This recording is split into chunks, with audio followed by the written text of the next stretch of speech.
Hello friends, welcome to my Pacific wall. Friends, आज की video में मैं आपको सांपदा माता की कहानी सुनाऊंगी। कहानी सुनने के लिए हम 16 दाने जौ के हाथ में लेंगे और ये दाने हाथ में लेकर कहानी सुनेंगे। तो चलिए कहानी शुरू करते हैं।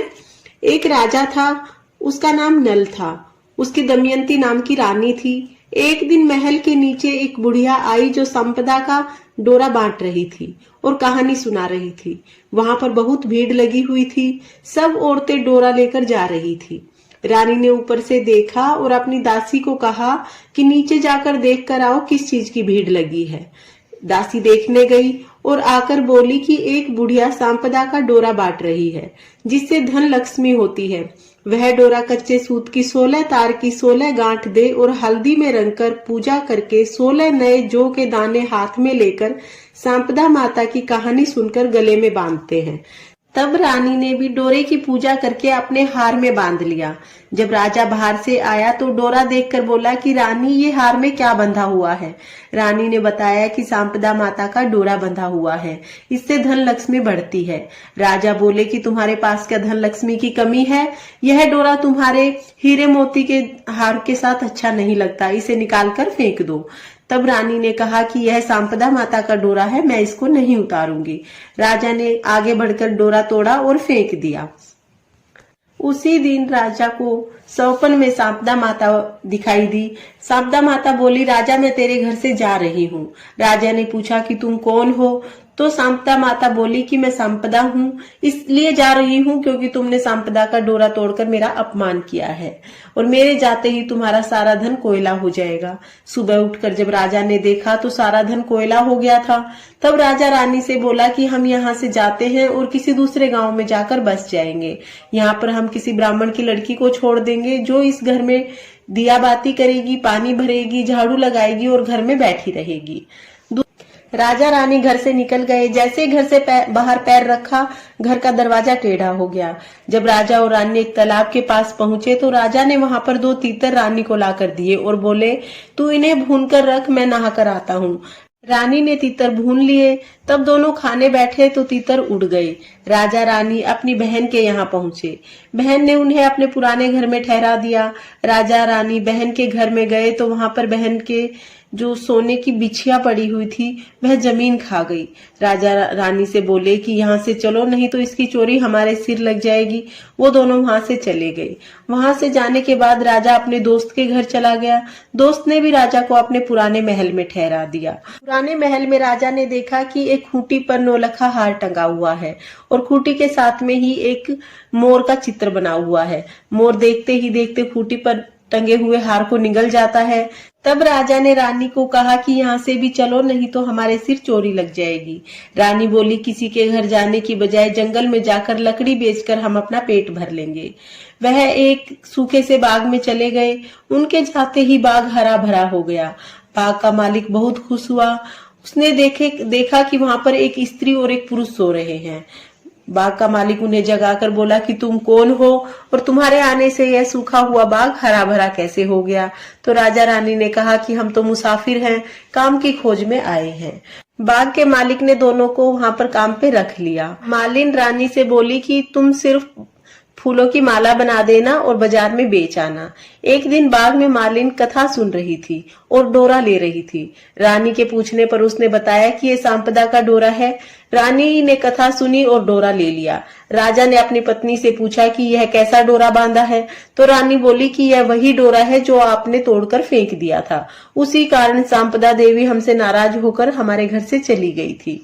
रानी बोली, यदि सांपदा माता सच्ची हैं, तो हमें फिर से पहले जैसे दिन लौटा देंगी। उसी दिन राजा को पहले की तरह सौपन में आई एक स्त्री कह रही थी कि मैं जा रही हूँ, दूसरी कह रही थी कि मैं आ रही हूँ। राजा ने दोनों के नाम पूछे तो आने वाली ने कहा कि मैं लक्ष्मी हूँ और जाने वाली बोली कि मैं दरिद्रता हूँ। राजा ने पूछा कि मुझे पता कैसे चलेगा? तब सांपदा बोली कि जब कुएं से जल भरने जाओगे तब पहली बार में जौ निकलेंगे, दूसरी बार में हल्दी की गांठ निकलेगी और तीसरी बार में कच्चा सूत निकलेगा। फिर रानी सांपदा माता का डोरा लेकर घर चली गई। वह सांपदा माता ने उन्हें बहुत सा धन दिया। फिर राजा रानी बोले कि अब हमारे 12 वर्ष पूरे हो गए हैं और हमारे अच्छे दिन आ गए हैं, इसलिए हम अपने घर जाएंगे। तब मालिन ने भी उन्हें बहुत सारा धन देकर वहां से विदा किया।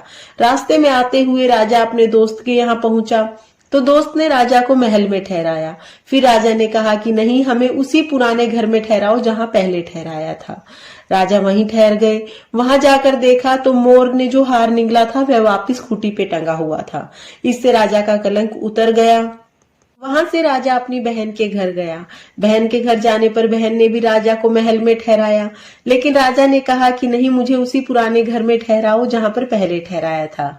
जब राजा वहां पर गए तो देखा कि धरती पर जो बर्छी निगली थी धरती ने, वह वापस वहीं पर रखी हुई है।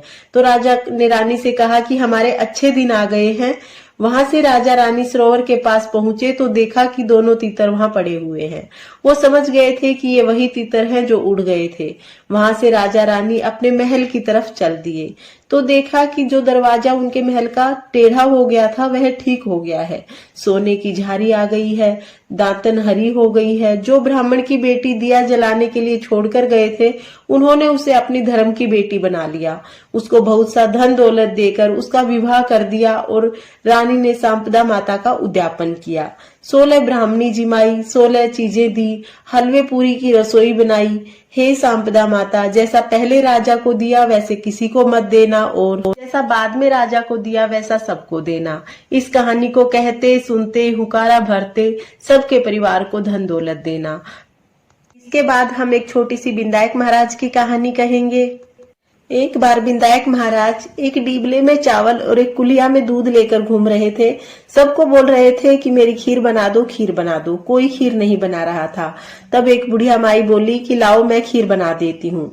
वह एक कटोरा ले आई। तब विनायक जी बोले कि बुढ़िया माई कटोरा क्यों लाई हो, भगोना लाकर चढ़ाओ। बुढ़िया माई बोली कि इतना बड़ा भगोना मैं कहाँ से लाऊं, मेरे पास तो भगोना नहीं है। तब विनायक महाराज बोले कि अंदर जाओ, अंदर जाकर देखो, तुम्हारे पास भगोना मिलेगा। जैसे ही बुढ़िया अंदर गई देखा तो कोठरे में भगोना रखा हुआ था। बुढ़िया ने लाके जैसे ही दूध की कुलिया उसमें डाली, वो दूध से भर गया। बुढ़िया ने खीर चढ़ा दी। विनायक महाराज बोले कि तुम खीर बनाओ जब तक मैं आता हूँ।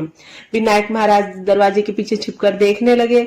बुढ़िया जैसे ही खीर में उफान आए उतार के पी जाए, जैसे ही खीर में उफान आए उतार के पी जाए। जब विनायक महाराज आए तो बुढ़िया ने आवाज लगा दी कि खीर बन गई है, जीम लो। विनायक महाराज बोले कि बुढ़िया सच सच बताओ कि खीर झूठी है या सच्ची है। बुढ़िया बोली कि हे विनायक महाराज, मैंने ना कभी चावल देखे ना कभी दूध देखा। जैसे ही खीर बनी मेरे मन में लालच आ गया और मैंने खीर उतार कर खा ली। विनायक महाराज उसकी सच्चाई से खुश होकर उसे अन्न धन लक्ष्मी देकर वहां से विदा हुए। तो हे विनायक महाराज, जैसे तुमने बुढ़िया को अन्न धन लक्ष्मी दी, उस पर अपनी कृपा दृष्टि बनाई, उसी तरह इस कहानी को कहते सुनते हुकारा भरते सभी पर अपनी कृपा दृष्टि बनाए रखना और सभी की मनोकामनाएं पूर्ण करना। इस तरह से हमारा सांपदा का धागे की कहानी पूरी हो जाएगी। कहानी सुनने के बाद जो हमने ये हाथ में जौ के दाने लिए हैं, इनको हम किसी जगह पर रख देंगे, क्योंकि जब हम ये डोरा खोलेंगे तो उस टाइम पे बैसाख में हमें इनकी जरूरत पड़ेगी। तो या तो आप अपनी चुन्नी में किसी में बांध के रख लें या किसी ऐसे डब्बे में रख लें जो कि आप इसको सुरक्षित रख सकें। तो इस तरह से मैं इन्हें रख दूंगी, या तो मंदिर में रख लें या अलमारी में रख लें, जहां पर भी आपको ठीक लगे आप इन्हें रख सकते हैं।